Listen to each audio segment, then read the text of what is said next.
I'm going through some talking points for the family. I want to make sure I cover them. I'm not somebody who does well with a script. My local media knows that. We'll get started. I believe it was around noon yesterday, we got a call to the Guthrie residence that Nancy Guthrie, 84 years old, was missing.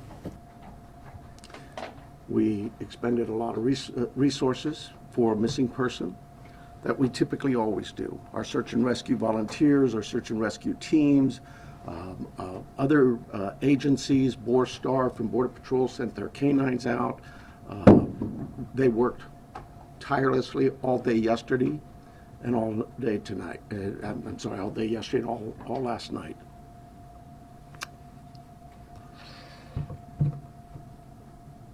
To no avail. As I said yesterday, we saw some things at the home that were concerning to us. We believe now, after we processed that crime scene, that we do in fact have a crime scene, that we do in fact have a crime, and we're asking the community's help. This community has always stepped up to help us solve some pretty tough crimes. I'm looking for that again. This is a 84-year-old lady who suffers from some physical ailments, has some physical challenges, is in need of medication that if she doesn't have in 24 hours, it could be fatal.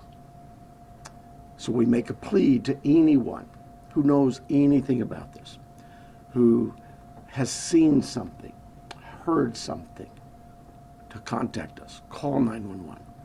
We don't need another bad tragic ending. We need some help. Our team is the best. I couldn't speak any higher. I think you know that. We have done some great work with our partners in the Valley. You know, this community, I have to give a lot of thanks to our law enforcement agencies all across this valley, whether it's the Tucson Police Department or some of the smaller agencies. They've all reached out. They've all offered to assist. The FBI, all of them. We work so close with them, and they are all plugged in. We'll continue to work closely with them. But what I really need is I need this community to step up and start giving us some calls. Let us know if you've seen something. We are right now at a time, and I apologize, everybody tells me I talk too softly. We are at a time where, in this investigation, we're now moving forward where we need to depend on technology. You know, our license plate readers, our camera systems throughout the community, anything, everything. And we will download all that data we have from the home, from different pieces of technology we've gotten, and we will use that to our advantage. But the reason I bring this up is that, you know, I'm a cop. I hate politics, but I have to remind our political leaders that they need to quit this banter of every time law enforcement leaders come to you for a need, that you give up these ridiculous remarks about how it's going to be misused. AI is a bad, evil word.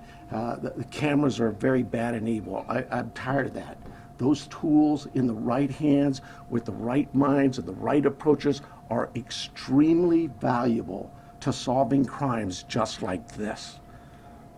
We need that. We need more staffing. We need a lot of things. But what I really need is I need the community's help with this. So I want to make sure I didn't, before I take any questions, it is a crime scene. We know that. She needs her daily medication. And anybody that sees anything that even looks, hey, maybe that's her, just take a quick picture take a video, send it to us. The number is real easy here locally. It's 911.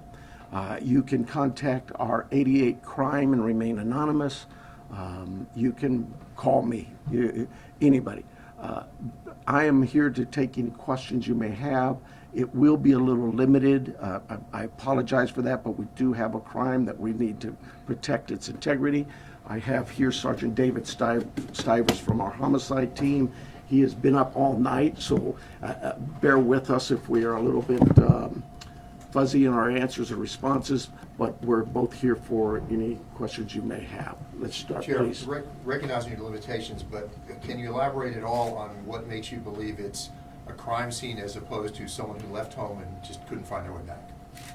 Well, I think I told you, she is very limited in her mobility, right? We know she didn't just walk out of there. That we know. There are other things at the scene that indicate there was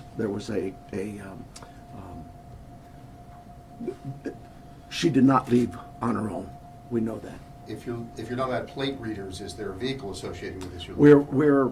When I told you we're now at this phase where we're looking at all the technology, all of that is being evaluated as we speak. Let me say this: we've not just thrown our search and rescue team out there. They are going to be doing some door-to-door with our criminal investigation team. It is not just our homicide unit. All of our criminal investigation detectives. I went out last night to the scene. There were probably 100 cars out there, all from the sheriff's department, all working this case. It takes a lot of manpower and a lot of energy. This team of mine worked throughout the night. They continue to work. David's had zero sleep, but he and his team are working as hard as they can.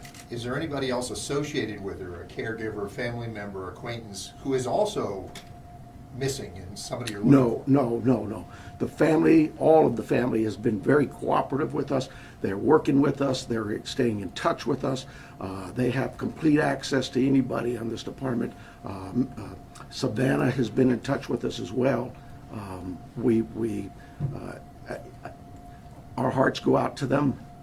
This is their mom. She's just a great lady from what I've heard, and I feel for the family. We just want to find her and bring her back safe.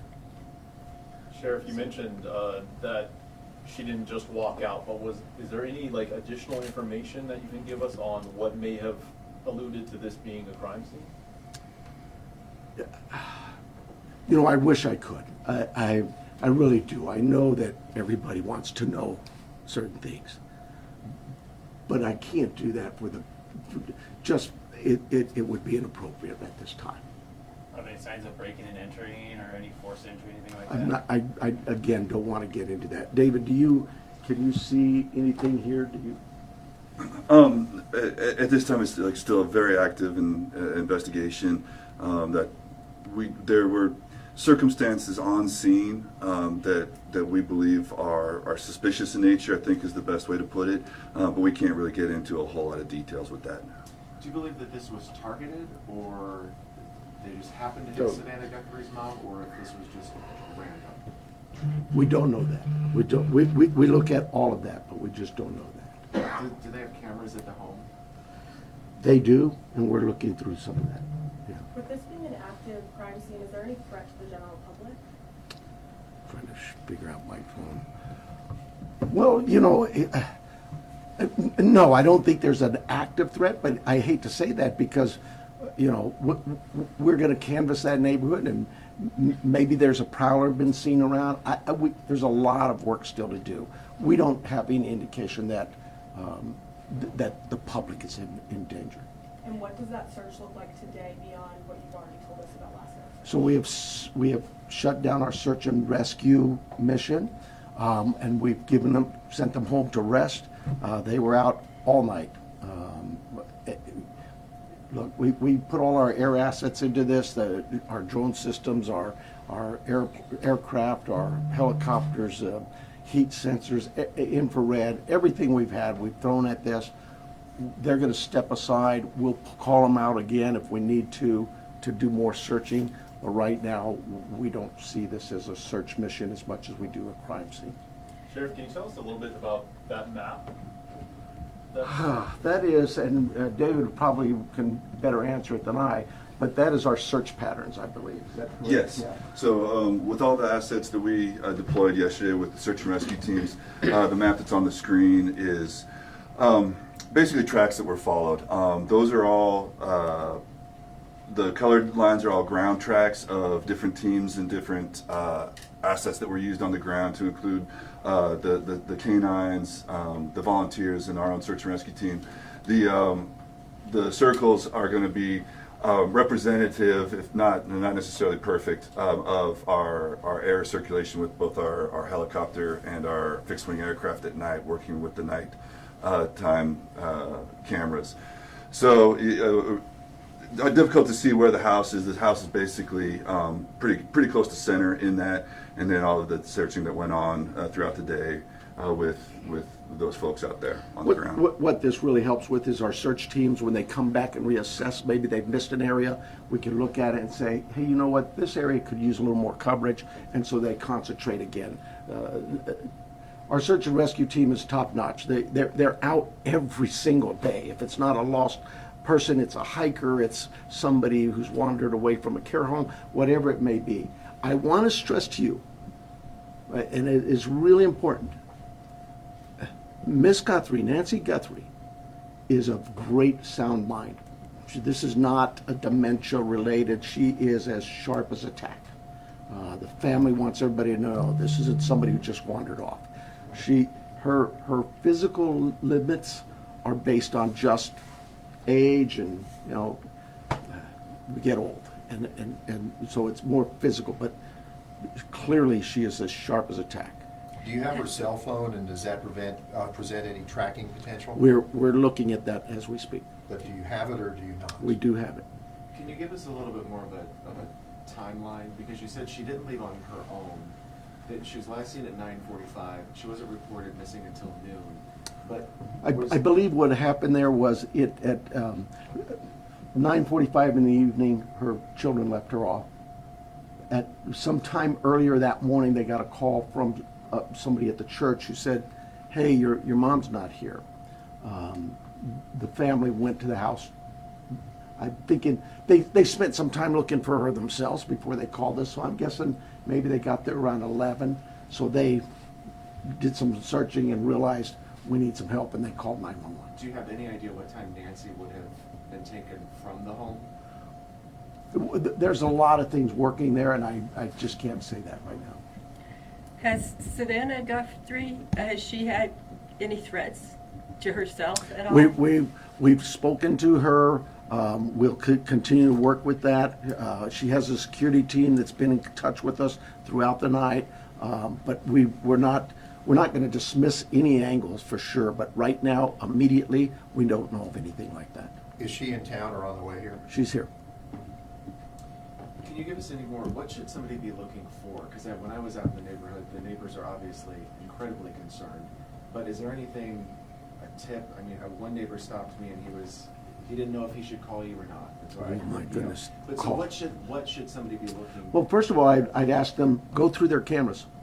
Go through their Ring cameras, whatever cameras they may have. Don't dismiss it that, oh, well, we really can't see the house. They still might see something. Maybe it's somebody walking by. Maybe it's a vehicle driving by at that time of day.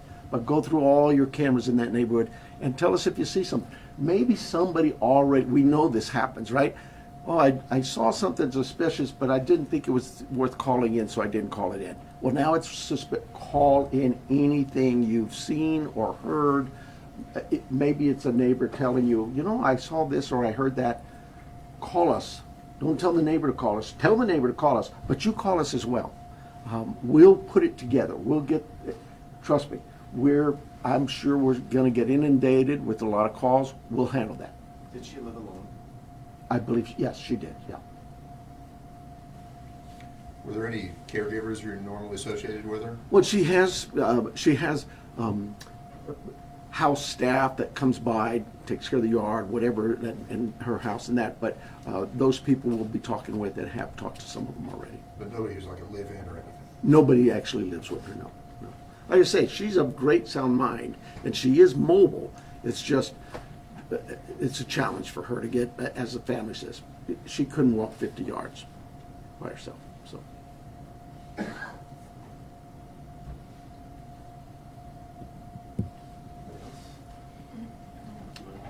Somebody asked about the FBI.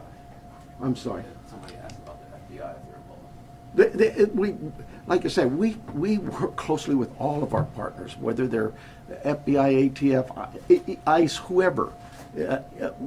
We know that they have certain capabilities and certain resources, just as we have certain capabilities and resources. So yes, we'll continue to work with them, and they've offered assistance to us. We accept that assistance, and we offer assistance.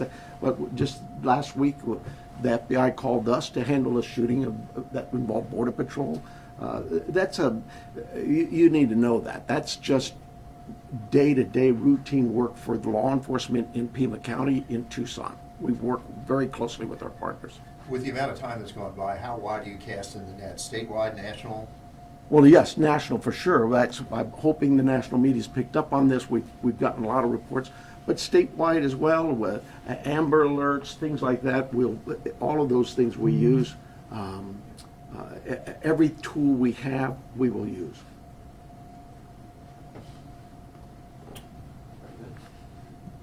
You guys are too easy. Thank you so much. I apologize for being late. I apologize for my political rhetoric of the Board of Supervisors or the City Council. I just get so frustrated, and we just can't do this job without their support. We don't need political statements from the dais and mumbo jumbo. We need them to listen to their law enforcement leaders and really pay attention to the fact that we understand that there's a great potential for abuses in today's world with the technology that's available to us. But you have to, at some point in time, have some faith and trust in your leadership in the law enforcement community to know and understand that we too were elected here to provide a service to our community. I can't think of a community in this planet that wouldn't tell you, number one is public safety. Everybody just wants to be able to know that they can go outside and enjoy their community and come home and be safe at night in their rooms, asleep in bed. And this lady wasn't able to accomplish that. That's a sad statement. We need her back. We need to find her. And time is very critical. She is 84. She needs her meds. Her family needs her too. Thank you so much for being here.